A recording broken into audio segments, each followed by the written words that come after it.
Óli, þeir eru komin í úrslit eftir magnaða leik. Hann byrjaði nú ekkert alltaf vel hjá hvoru liða, mikil spenna. Já. Sást best á vítalínunni. Svo mögulega svona segja að þeir voru komin með sérstiga mun að Basíl, hann kom svona náða að leiða finna lausn, koma ykkur í gang. Já. Svo bara sprenging í þriðja leiknum. Við eins og segir, það voru of margir og spenntir í fyrstu tveimur leikhlutunum. Við vorum að gera eitthvað svona klaufaleg mistök. Við höfum 11 tapað bolta í fyrri hálfleik sem var ekkert sérstakt. En svo komum við inn í hálfleik, náum einhverjum 5 stigum hann í röð, náum Bösser þrist og förum með svona smá momentum inn í klefan. Og þá tölum við bara það sem lið að fyrstu 5 mínúturnar í þriðja leiknum eru krúsjál.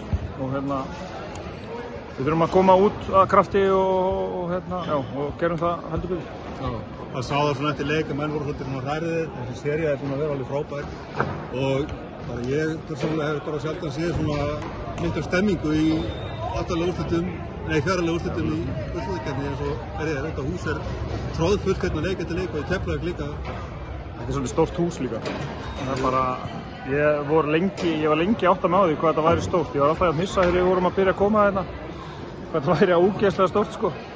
Og bara kredit á allt fólk frá Grindavík sem vildi koma og styðja okkur.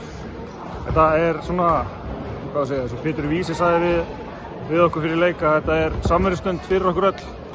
Og að halda í þetta er svona að halda í þessar stundir sem við höfum að hittast og eitthvað svona öll einhvern veginn saman er bara einslegt. Það er líka bara kredit, líka keflingarnir mættu vel og þetta var allt bara umgjörðin bara upp á 10 báðum liðum og bara geggjað sko. Ég talaði hérna við þjálfaraðan í öðrum heimaleiknum Keflavík þá voru þið búin að vera sko þetta er svona einbytt ykkur að öðru heldur en í leiknum. Svo þá tapið í Keflavík, komið trilltir hvað hafið þið svona lært í þessari seríu? Bara við eigum í slaka áskilur, þetta kemur ekkert að sjálfum sér. Við þurfum bara að vinna fyrir þessu, við þurfum að mæta klárir og það er enginn að fara að rétta okkur þetta sko. Þannig að við þurfum ef við ætlum að verða Íslandsmeistarar þá þurfum við að vinna fyrir því og actually sækja það sko. Þannig að við þurfum bara að hvíla okkur.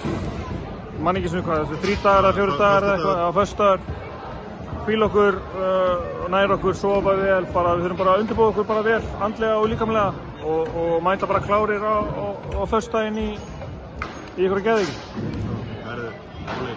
Takk fyrir bara og gangi bara rosa vel. Takk fyrir.